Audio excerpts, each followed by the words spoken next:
Hello students, இந்த வீடியோவில் 3 spoken English sentence structures வந்து நம்ம கற்றுக்க போகிறோம். அதில் த ஃபர்ஸ்ட் சென்டென்ஸ் ஸ்ட்ரக்சர் என்ன அப்படிங்கிறத இப்போ பார்க்கலாமாங்க. இந்த சென்டென்சஸை கவனிங்க. இந்த ரோடு நடக்க முடியாத அளவுக்கு ரொம்ப கூட்டமாக இருக்கு. இந்த பாக்ஸ் தூக்க முடியாத அளவுக்கு ரொம்ப கனமாக இருக்கு. இந்த டீ குடிக்க முடியாத அளவுக்கு ரொம்ப சூடாக இருக்கு.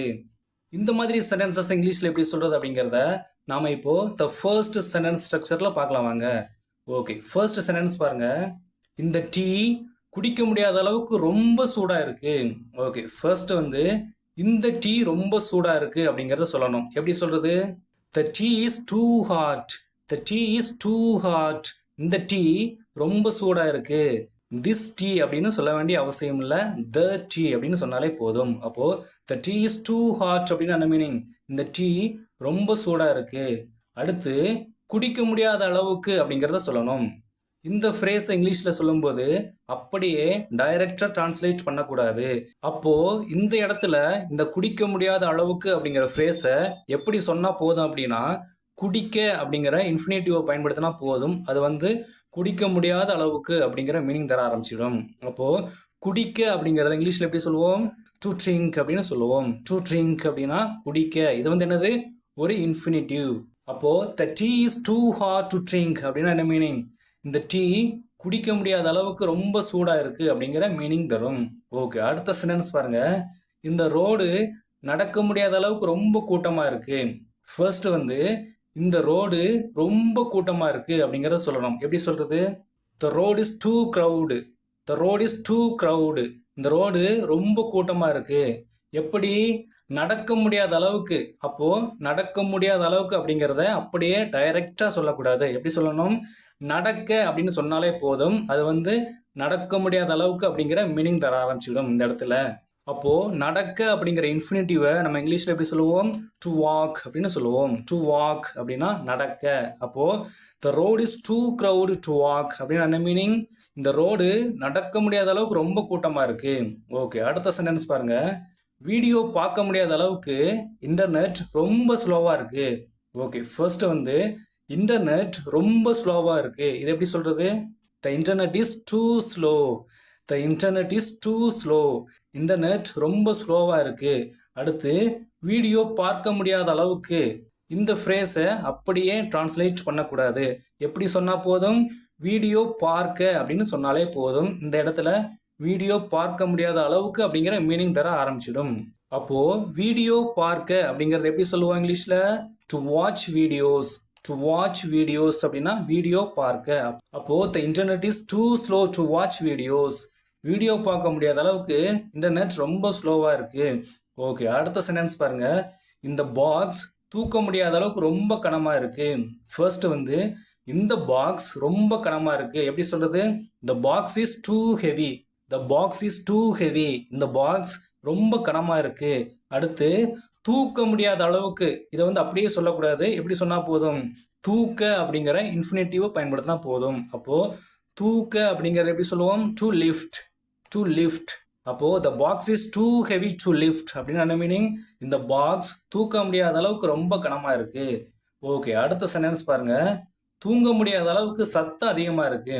ஃபர்ஸ்ட் வந்து இந்த சென்டென்ஸ்ல என்ன சொல்லணும் அப்படின்னா, சத்தம் அதிகமா இருக்கு அப்படிங்கறத தான் சொல்லணும். அப்போ சத்தம் அதிகமா இருக்கு அப்படிங்கறத எப்படி சொல்றது? It's too noisy. It's too noisy. சத்தம் ரொம்ப அதிகமா இருக்கு. எப்படி? தூங்க முடியாத அளவுக்கு. அப்போ இந்த இடத்துல அப்படியே தூங்க முடியாத அளவுக்கு அப்படிங்கிறத சொல்லக்கூடாது. எப்படி சொன்னா போதும்? தூங்க அப்படின்னு சொன்னாலே போதும். அப்போ தூங்க அப்படிங்கிற இன்ஃபினிட்டிவை இங்கிலீஷ்ல எப்படி சொல்லுவோம்? டு ஸ்லீப் அப்படின்னு சொல்லுவோம். டு ஸ்லீப் அப்படின்னா தூங்க. ஆனா இந்த இடத்துல வந்து என்ன மீனிங் தரும்? தூங்க முடியாத அளவுக்கு. அப்போ it's too noisy to sleep அப்படின்னா என்ன மீனிங்? தூங்க முடியாத அளவுக்கு ரொம்ப சத்தமா இருக்கு அப்படிங்கிற மீனிங். ஓகே, அடுத்த சென்டென்ஸ் பாருங்க. தனியா போக முடியாத அளவுக்கு ரொம்ப இருட்டா இருக்கு.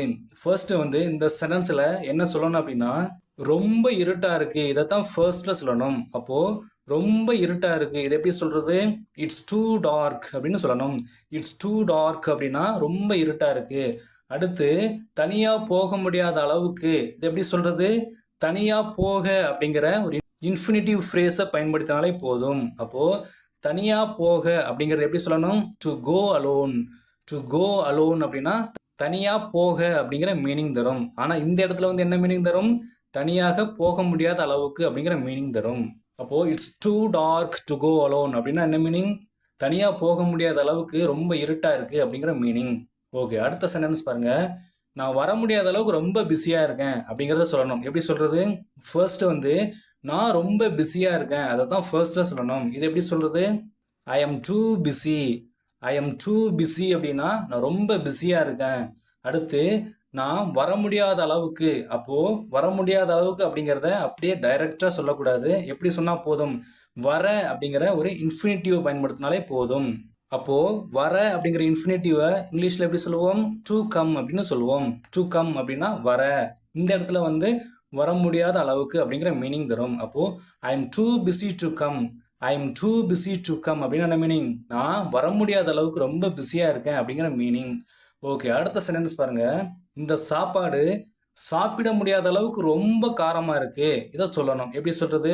ஃபர்ஸ்ட் வந்து இந்த சாப்பாடு ரொம்ப காரமாக இருக்குது அப்படிங்கிறத ஃபர்ஸ்ட்டில் சொல்லணும். ஓகே, இந்த சென்டென்ஸ் எப்படி சொல்கிறது? The food is too spicy. The food is too spicy. இந்த சாப்பாடு ரொம்ப காரமாக இருக்குது. அடுத்து சாப்பிட முடியாத அளவுக்கு. இதை எப்படி சொன்னால் போதும்? சாப்பிட அப்படிங்கிற ஒரு இன்ஃபினிட்டிவை பயன்படுத்தினாலே போதும். அப்போது சாப்பிட அப்படிங்கிறத எப்படி சொல்லணும்? டு ஈட் அப்படின்னு சொல்லணும். டு ஈட் அப்படின்னா சாப்பிட. ஆனால் இந்த இடத்துல சாப்பிட முடியாத அளவுக்கு அப்படிங்கிற மீனிங் தரும். அப்போது the food is too spicy to eat அப்படின்னா என்ன மீனிங்?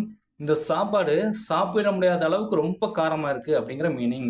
ஓகே, அடுத்த சென்டென்ஸ் பாருங்கள். இந்த தண்ணீர் குளிக்க முடியாத அளவுக்கு ரொம்ப குளிருது. ஓகே, ஃபர்ஸ்ட் வந்து இந்த தண்ணீர் ரொம்ப குளிருது. இதை எப்படி சொல்கிறது? The water is too cold. The water is too cold. இந்த தண்ணீர் ரொம்ப குளிருது. அடுத்து குளிக்க முடியாத அளவுக்கு. இது எப்படி சொன்னால் போதும்? குளிக்க அப்படிங்கிற ஒரு இன்ஃபினிட்டிவை பயன்படுத்தினாலே போதும். அப்போது குளிக்க அப்படிங்கிறது எப்படி சொல்லுவோம்? டு பேத். டு பேத் அப்படின்னா குளிக்க. ஆனால் இந்த இடத்துல குளிக்க முடியாத அளவுக்கு. ஓகே, அப்போது the water is too cold to bathe அப்படின்னா என்ன மீனிங்? இந்த தண்ணி குளிக்க முடியாத அளவுக்கு ரொம்ப குளிருது. ஓகே, அடுத்த சென்டென்ஸ் பாருங்கள். இந்த ஹோட்டல் தங்க முடியாத அளவுக்கு ரொம்ப விலை அதிகமாக இருக்குது. ஓகே, ஃபர்ஸ்ட் வந்து இந்த ஹோட்டல் விலை அதிகமாக இருக்குது அப்படிங்கிறத சொல்லணும். இந்த சென்டென்ஸ் எப்படி சொல்லுது? This hotel is two expensive. This hotel is two expensive. இந்த ஹோட்டல் விலை ரொம்ப அதிகமாக இருக்குது. அடுத்து தங்க முடியாத அளவுக்கு. இது எப்படி சொல்கிறது? தங்க அப்படின்னு சொன்னாலே போதும். அப்போது தங்க அப்படிங்கிற இன்ஃபினிட்டிவை எப்படி சொல்லுவோம்? To stay. டு ஸ்டே அப்படின்னா தங்க. ஆனால் இந்த இடத்துல தங்க முடியாத அளவுக்கு. அப்போது this hotel is two expensive to stay அப்படின்னா என்ன மீனிங்? இந்த ஹோட்டல் தங்க முடியாத அளவுக்கு ரொம்ப விலை அதிகமாக இருக்குது அப்படிங்கிற மீனிங். ஓகே, அடுத்து வந்து உங்களுக்கான சென்டென்ஸ். எனக்கு சமைக்க முடியாத அளவுக்கு ரொம்ப டயர்டாக இருக்குது அப்படிங்கிறத சொல்லணும். ஃபர்ஸ்ட் வந்து நான் ரொம்ப டயர்டாக இருக்கேன், அதை ஃபர்ஸ்ட்டாக சொல்லணும். அடுத்து சமைக்க முடியாத அளவுக்கு அப்படிங்கிறத வந்து எப்படி சொல்லணும்? சமைக்க அப்படின்னு சொன்னாலே போதும். அப்போது நான் சமைக்க முடியாத அளவுக்கு ரொம்ப டயர்டாக இருக்கேன், அல்லது எனக்கு சமைக்க முடியாத அளவுக்கு ரொம்ப டயர்டாக இருக்குது. இந்த சென்டென்ஸை எப்படி சொல்கிறது அப்படிங்கிறத நீங்கள் காமெண்ட்ஸில் சொல்லுங்கள். ஓகே, இதோட த ஃபர்ஸ்ட் சென்டென்ஸ் ஸ்ட்ரக்சர் வந்து முடிஞ்சது. அடுத்து நம்ம என்ன பார்க்க போகிறோம் அப்படின்னா த செகண்ட் சென்டென்ஸ் ஸ்ட்ரக்சர் என்ன அப்படிங்கிறத இப்போ பார்க்கலாம் வாங்க. ஓகே, அப்போது த செகண்ட் சென்டென்ஸ் ஸ்ட்ரக்சரில் நம்ம எந்த மாதிரி சென்டென்சஸ் பார்க்க போகிறோம் அப்படின்னா இந்த சென்டென்சஸை கவனிங்க. ஏற்கனவே ரூம் ஹாட்டாக இருக்குது, இதில் கரண்ட் வேறு இல்லை. அடுத்த சென்டென்ஸ் பாருங்கள். எனக்கு ஏற்கனவே லேட் ஆகிடுச்சு, இதில் பைக் வேறு ஸ்டார்ட் ஆக மாட்டேங்குது. ஓகே, அடுத்த சென்டென்ஸ் பாருங்கள். ஏற்கனவே டிராஃபிக் அதிகமாக இருக்குது, இதில் மழை வேறு பெய்யுது. ஓகே, இது எல்லாமே எந்த மாதிரி சென்டென்சஸ் அப்படின்னா, அதாவது ஏற்கனவே ஒரு ப்ராப்ளம் இருக்குது, அதில் இன்னொரு ப்ராப்ளமும் வந்து சேர்ந்து விடுகிறது. இந்த மாதிரி சென்டென்சஸ் தான் நம்ம இப்போது த செகண்ட் சென்டென்ஸ் ஸ்ட்ரக்சரில் பார்க்க போகிறோம். இதுக்கு வந்து நம்ம வந்து தமிழில் வந்து இதில் வேற அப்படிங்கிற ஒரு லிங்கிங் ஃப்ரேஸ் வந்து நம்ம பயன்படுத்துவோம். அப்போது இந்த இதில் வேற அப்படிங்கிற தமிழ் லிங்கிங் ஃப்ரேஸுக்கு இங்கிலீஷில் எப்படி சொல்லணும் அப்படின்னா ஆன் டாப் ஆஃப் தட் அப்படின்னு சொல்லணும். ஆன் டாப் ஆஃப் தட் அப்படின்னா என்ன மீனிங்? இதில் வேற அப்படிங்கிற மீனிங். இது என்னது அப்படின்னா இரண்டு ப்ராப்ளம்ஸை இணைக்கக்கூடிய linking phrase. Okay, example sentences போகலாம் வாங்க. ஃபர்ஸ்ட் சென்டென்ஸ் பாருங்க. ஏற்கனவே ரூம் ஹாட்டாக இருக்குது, இதில் கரண்ட் வேற இல்லை. இந்த தமிழ் சென்டென்ஸை நல்லா கவனிங்க. இதில் அப்படிங்கிற வேர்டு வந்து தனியாக இருக்குது, வேற அப்படிங்கிற வேர்டு வந்து தனியாக இருக்கிறது. இந்த மாதிரி நாம் வந்து ரியல் லைஃப்பில் நம்ம சொல்லுவோம். அதாவது ரூம் ஏற்கனவே ஹாட்டாக இருக்குது, இதில் கரண்ட் வேற இல்லை, இந்த மாதிரி நம்ம சொல்லுவோம். இன்னொரு விதமாகவும் நம்ம சொல்லுவோம். அதாவது ரூம் ஏற்கனவே ஹாட்டாக இருக்குது, இதில் வேற, இந்த இதில் வேற அப்படிங்கிறத வந்து சேர்த்தும் சொல்லுவோம். சரிங்களா? இதில் வேற கரண்ட் இல்லை. அப்போது தமிழில் வந்து இதில் வேற அப்படிங்கிறத வந்து சேர்த்தும் சொல்லுவோம், மேலே உள்ள சென்டென்ஸ் மாதிரி தனித்தனியாகவும் சொல்லுவோம். ஓகே, இப்போது இந்த சென்டென்ஸ் இங்கிலீஷில் எப்படி சொல்கிறது அப்படிங்கிறத பார்க்கலாம் வாங்க. ஃபர்ஸ்ட்டு வந்து இந்த சென்டென்ஸில் எதை சொல்லணும் அப்படின்னா, ரூம் ஏற்கனவே ஹாட்டாக இருக்குது அப்படிங்கிறத சொல்லணும். இது எப்படி சொல்கிறது? த room is already hot. The room is already hot. Room ஏற்கனவே ஹாட்டாக இருக்குது. அடுத்து இதில் வேற அப்படிங்கிற லிங்கிங் ஃப்ரேஸை வந்து பயன்படுத்தணும். இது எப்படி பயன்படுத்துறது? ஆன் டாப் ஆஃப் தட் அப்படின்னு சொல்லணும். ஆன் டாப் ஆஃப் தட் அப்படின்னா இதில் வேற அப்படிங்கிற மீனிங். இதுக்கு அடுத்த சென்டென்ஸ் என்ன வரணும் அப்படின்னா, கரண்ட் இல்லை அப்படிங்கிற சென்டென்ஸ் வந்து வரணும். அது எப்படி சொல்கிறது? There is no power. There is no power அப்படின்னா கரண்ட் இல்லை அப்படிங்கிற மீனிங். அப்போது the room is already hot, on top of that there is no power அப்படின்னா என்ன மீனிங்? ரூம் ஏற்கனவே ஹாட்டாக இருக்குது, இதில் கரண்ட் வேற இல்லை அப்படிங்கிற மீனிங். ஓகே, அடுத்த சென்டென்ஸ் பாருங்கள். எனக்கு ஏற்கனவே லேட் ஆகிடுச்சு, இதில் பைக் வேற ஸ்டார்ட் ஆக மாட்டேங்குது. ஓகே, ஃபர்ஸ்ட்டு வந்து இந்த சென்டென்ஸில் எதை சொல்லணும் அப்படின்னா, எனக்கு ஏற்கனவே லேட் ஆகிடுச்சு, இதை ஃபர்ஸ்ட்டில் சொல்லணும். எப்படி சொல்கிறது? I am already late. I am already late. எனக்கு ஏற்கனவே லேட் ஆகிடுச்சு. அடுத்து இதில் வேற அப்படிங்கிற லிங்கிங் ஃப்ரேஸை வந்து பயன்படுத்தணும். அதை எப்படி சொல்கிறது? On top of that. On top of that. அடுத்து வந்து என்ன வரணும் அப்படின்னா, பைக் ஸ்டார்ட் ஆக மாட்டேங்குது அப்படிங்கிற சென்டென்ஸ் வந்து இந்த இடத்துல வரணும். அதை எப்படி சொல்கிறது? The bike won't start. The bike won't start அப்படின்னா பைக் வந்து ஸ்டார்ட் ஆக மாட்டேங்குது அப்படிங்கிற மீனிங். அப்போது I am already late, on top of that the bike won't start அப்படின்னா என்ன மீனிங்? எனக்கு ஏற்கனவே லேட் ஆகிடுச்சு, இதில் வேற பைக் ஸ்டார்ட் ஆக மாட்டேங்குது அப்படிங்கிற மீனிங். ஓகே, அடுத்த சென்டென்ஸ் பாருங்கள். நான் ஏற்கனவே கோபமாக இருக்கேன், இதில் நீ வேற என்னை கடுப்பேற்றுற. ஃபர்ஸ்ட்டு வந்து இந்த சென்டென்ஸில் எதை சொல்லணும் அப்படின்னா, நான் ஏற்கனவே கோபமாக இருக்கேன் அப்படிங்கிறத ஃபர்ஸ்ட்டாக சொல்லணும். இது எப்படி சொல்கிறது? I am already angry. நான் ஏற்கனவே கோபமாக இருக்கேன். அடுத்து இதில் வேற அப்படிங்கிற லிங்கிங் ஃப்ரேஸ் எப்படி சொல்கிறது? On top of that. இதுக்கு அடுத்து என்ன சென்டென்ஸ் வரணும்? நீ என்னை கடுப்பேத்துற அப்படிங்கிற சென்டென்ஸ் வந்து வரணும். இது எப்படி சொல்கிறது? You are irritating me. You are irritating me அல்லது you are annoying me. You are annoying me. அப்போது you are irritating me, you are annoying me ரெண்டுமே ஒரே மீனிங் தான். அப்போது I am already angry, on top of that you are irritating me. நான் ஏற்கனவே கோபமாக இருக்கேன், இதில் வேற நீ என்ன கடுப்பேற்றுற. ஓகே, அடுத்த சென்டென்ஸ் பாருங்கள். ஏற்கனவே டிராஃபிக் அதிகமாக இருக்குது, இதில் மழை வேற பெய்யுது. ஃபர்ஸ்ட்டு வந்து இதில் எதை சொல்லணும்? ஏற்கனவே டிராஃபிக் அதிகமாக இருக்குது அப்படிங்கிற சென்டென்ஸை சொல்லணும். எப்படி சொல்கிறது? There is already too much traffic. There is already too much traffic அப்படின்னா என்ன மீனிங்? ஏற்கனவே டிராஃபிக் அதிகமாக இருக்குது. அடுத்து இதில் வேற அப்படிங்கிற லிங்கிங் ஃப்ரேஸை வந்து பயன்படுத்தணும். எப்படி சொல்கிறது? On top of that. On top of that இதில் வேற என்ன செய்யுது? மழை பெய்யுது. இது எப்படி சொல்கிறது? It's raining. It's raining. There is already too much traffic, on top of that it's raining அப்படின்னு என்ன மீனிங்? ஏற்கனவே டிராஃபிக் அதிகமாக இருக்குது, இதில் வேற மழை பெய்யுது. ஓகே, அடுத்த சென்டென்ஸ் பாருங்கள். நான் ஏற்கனவே டயர்டாக இருக்கேன், இதில் நீங்கள் வேறு என்ன சமைக்க சொல்கிறீங்க. ஓகே, ஃபர்ஸ்ட்டு வந்து நான் ஏற்கனவே டயர்டாக இருக்கேன், இது எப்படி சொல்கிறது? I am already tired. I am already tired. அடுத்து வந்து இதில் வேற அப்படிங்கிற லிங்கிங் ஃப்ரேஸ் எப்படி சொல்கிறது? On top of that. On top of that. அடுத்து வந்து நீங்கள் என்ன சொல்கிறீங்க, நீங்கள் என்னை சொல்கிறீங்க அப்படிங்கிறத எப்படி சொல்கிறது இங்கிலீஷில்? You are asking me. You are asking me. இந்த இடத்துல வந்து ஆஸ்க் அப்படிங்கிற வேர்டு வந்து கேள் அப்படிங்கிற மீனிங் தராது, சொல் அப்படிங்கிற மீனிங் தரும். அப்போது யூ ஆர் ஆஸ்கிங் மீ அப்படின்னா என்ன மீனிங்? நீங்கள் என்ன சொல்கிறீங்க. என்ன சொல்கிறீங்க? சமைக்க. அப்போ to cook. You are asking me to cook. நீங்கள் என்ன சமைக்க சொல்கிறீங்க. அப்போது I am already tired, on top of that you are asking me to cook. நான் ஏற்கனவே டயர்டாக இருக்கேன், இதில் வேறு நீங்கள் என்ன சமைக்க சொல்கிறீங்க. ஓகே, இதோட த செகண்ட் சென்டென்ஸ் ஸ்ட்ரக்சர் வந்து முடிஞ்சது. அடுத்து நம்ம என்ன பார்க்க போறோம் அப்படின்னா, த தேர்ட் சென்டென்ஸ் ஸ்ட்ரக்சர் என்ன அப்படிங்கிறத இப்போ பார்க்கலாம் வாங்க. ஓகே, இந்த சென்டென்ஸை கவனிங்க. உனக்கு எவ்வளவு தைரியம் இருந்தா என்னை ஏமாத்துவ? இது வந்து என்ன அப்படின்னா நம்ம கோபத்துல சொல்றது. ஓகே, இதே சென்டென்ஸை கோபம் இல்லாம சாஃப்டா எப்படி சொல்லுவோம் அப்படின்னா, நீங்க எப்படி என்னை ஏமாத்தலாம்? இதை வந்து கோபம் இல்லாம சாஃப்டா சொல்றது. ஓகே, இப்போ நம்ம இந்த தேர்ட் சென்டென்ஸ் ஸ்ட்ரக்சர்ல வந்து ஒரு சென்டென்ஸை எப்படி கோபமா சொல்றது, அதே மாதிரி எப்படி சாஃப்டா சொல்றது அப்படிங்கிறத இரண்டையுமே நம்ம பார்க்க போறோம். ஓகே, ஃபர்ஸ்ட் வந்து கோபமா எப்படி சொல்றது அப்படிங்கிறத ஃபர்ஸ்ட்ல பார்க்கலாம் வாங்க. ஓகே, ஃபர்ஸ்ட் சென்டென்ஸ் பாருங்க. உனக்கு எவ்வளவு தைரியம் இருந்தா என்கிட்ட பொய் சொல்லுவ? ஃபர்ஸ்ட் வந்து இந்த சென்டென்ஸ்ல எதை சொல்லணும் அப்படின்னா, எவ்வளவு தைரியம் இருந்தா, அதாவது உனக்கு எவ்வளவு தைரியம் இருந்தா, இதைத்தான் ஃபர்ஸ்ட்ல சொல்லணும். இது எப்படி சொல்றது? ஹவு டேர் யூ அப்படின்னு சொல்லணும்.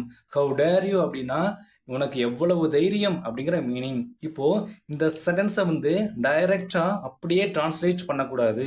அதாவது how much courage to you have, how much courage to you have இப்படின்னு டைரக்டா டிரான்ஸ்லேட் பண்ணக்கூடாது. ஏன் அப்படின்னா இதோட மீனிங் என்ன அப்படின்னா, இப்போ எக்ஸாம்பிள் இன்னொரு எக்ஸாம்பிள் பாருங்க. How much sugar to you have, how much sugar to you have உங்ககிட்ட எவ்வளவு சுகர் இருக்கு அப்படிங்கிற மீனிங் தரும்.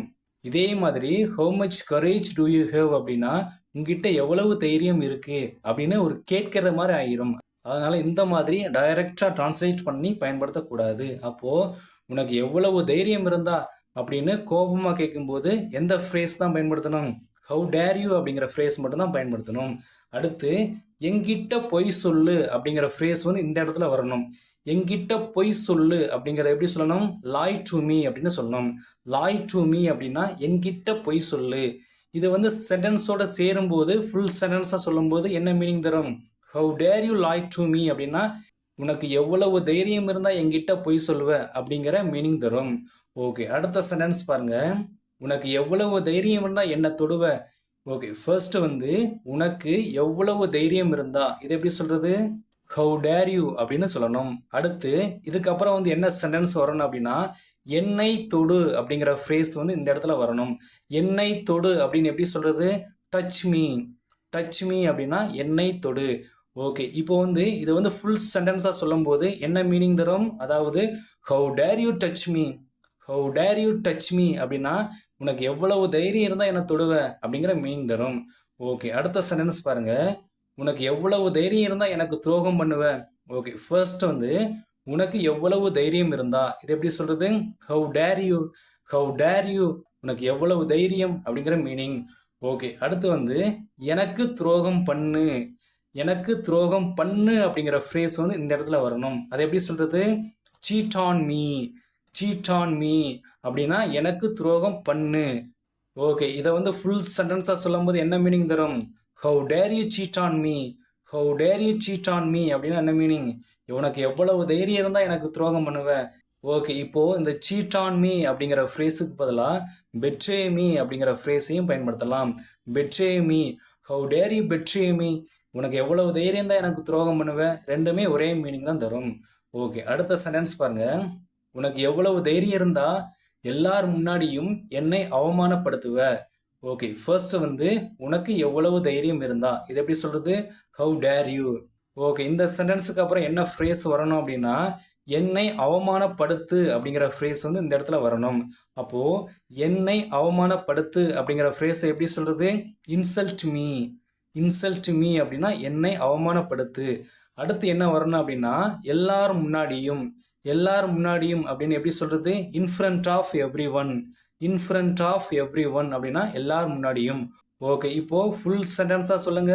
How dare you insult me in front of everyone, how dare you insult me in front of everyone உனக்கு எவ்வளவு தைரியம் இருந்தால் எல்லாரும் முன்னாடி என்னை அவமானப்படுத்துவ?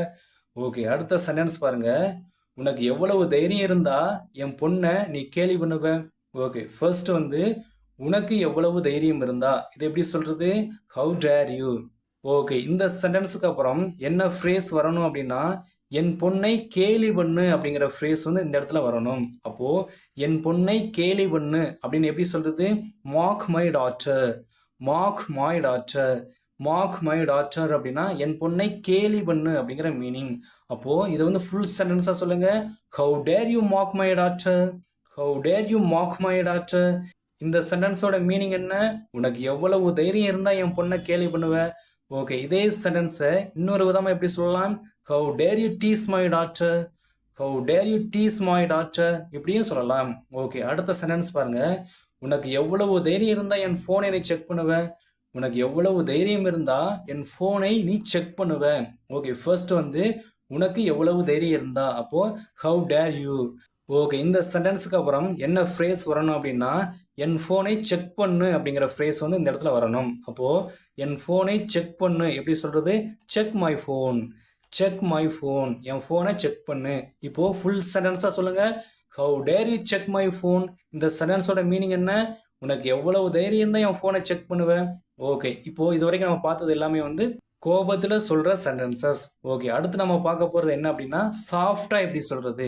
இப்போது எக்ஸாம்பிள் பாருங்கள். உங்களுடைய கணவர் வந்து உங்களுடைய பிறந்தநாளை வந்து மறந்து விட்டார். அப்போது அவர்கிட்ட நீங்கள் கேட்குறீங்க, ரொம்ப கோபமாக கேட்கல, ரொம்ப சாஃப்டாக கேட்குறீங்க. எப்படி கேட்குறீங்க அப்படின்னா, நீங்கள் எப்படி என்னுடைய பிறந்தநாளை மறக்கலாம் அப்படின்னு ரொம்ப சாஃப்டாக கோபம் இல்லாமல் கேட்குறீங்க. ஓகே, இதை எப்படி கேட்குறது அப்படின்னா, ஃபர்ஸ்ட் வந்து how could you, how could you, how could you அப்படின்னா ரொம்ப சாஃப்டாக கேட்குறது. ஹவு டேர் யூ அப்படின்னா ரொம்ப கோபமாக கேட்குறது. ஓகே, இந்த சென்டென்ஸுக்கு அப்புறம் என்ன ஃப்ரேஸ் வரணும் அப்படின்னா, என் பிறந்த நாளை மறந்து விடு அப்படிங்கிற ஃப்ரேஸ் வந்து வரணும். அப்போது என் பிறந்த நாளை மறந்து விடு எப்படி சொல்கிறது? Forget my birthday, forget my birthday, என் பிறந்த நாளை மறந்து விடு. ஓகே, இப்போது ஃபுல் சென்டென்ஸாக சொல்லுங்கள். How could you forget my birthday, how could you forget my birthday. நீங்கள் எப்படி என்னுடைய பிறந்தநாளை மறக்கலாம். ஓகே, அடுத்த சென்டென்ஸ் பாருங்கள். நீங்கள் எப்படி என்னை அவனோட கம்பேர் பண்ணலாம், நீங்கள் எப்படி என்னை அவனோட கம்பேர் பண்ணலாம். ஓகே, ஃபர்ஸ்ட்டு வந்து ஹவு குட் யூ. ஓகே, இந்த சென்டென்ஸுக்கு அப்புறம் என்ன ஃப்ரேஸ் வரணும் அப்படின்னா, என்னை அவனோட கம்பேர் பண்ணு. இது எப்படி சொல்கிறது? Compare me with him, compare me with him, என்னை அவனோட கம்பேர் பண்ணு. ஓகே, இப்போ ஃபுல் சென்டென்ஸாக சொல்லுங்கள். How could you compare me with him, how could you compare me with him. நீங்கள் எப்படி அவனோட என்னை கம்பேர் பண்ணலாம். ஓகே, அடுத்த சென்டென்ஸ் பாருங்கள். நீங்கள் எப்படி என்கிட்ட இப்படி பேசலாம். யாரோ உங்ககிட்ட தப்பாக பேசிட்டாங்க, நீங்கள் அவங்ககிட்ட கோபமாக கேட்கல, சாஃப்டாக சொல்கிறீங்க. எப்படி சொல்கிறீங்க? நீங்கள் எப்படி என்கிட்ட இப்படி பேசலாம் அப்படின்னு சாஃப்டாக சொல்கிறீங்க. இது எப்படி சொல்கிறது? ஃபர்ஸ்ட் வந்து ஹவு குட் யூ. அடுத்து இந்த சென்டென்ஸுக்கு அப்புறம் என்ன ஃப்ரேஸ் வரணும்? எங்கிட்ட இப்படி பேசுங்க அப்படிங்கிற ஃப்ரேஸ் வந்து இந்த இடத்துல வரணும். எப்படி சொல்கிறது?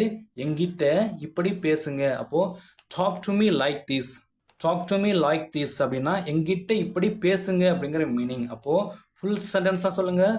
How could you talk to me like this அப்படின்னா என்ன மீனிங்? நீங்கள் எப்படி எங்கிட்ட இப்படி பேசலாம். ஓகே, அடுத்த சென்டென்ஸ் பாருங்கள்.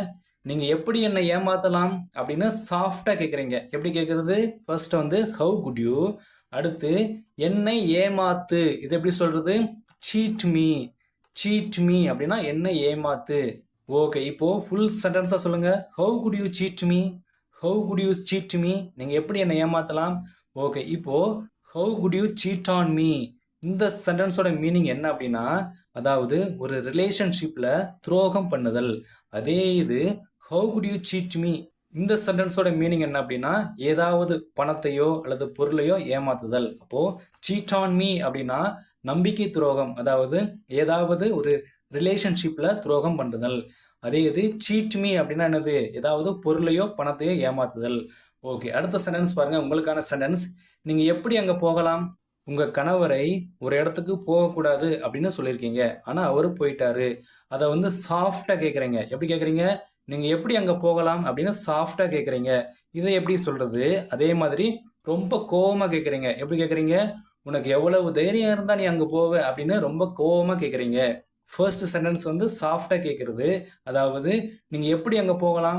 செகண்ட் சென்டென்ஸ் வந்து ரொம்ப கோவமாக கேட்குறது, அதாவது உனக்கு எவ்வளவு தைரியம் இருந்தால் நீ அங்கே போவ.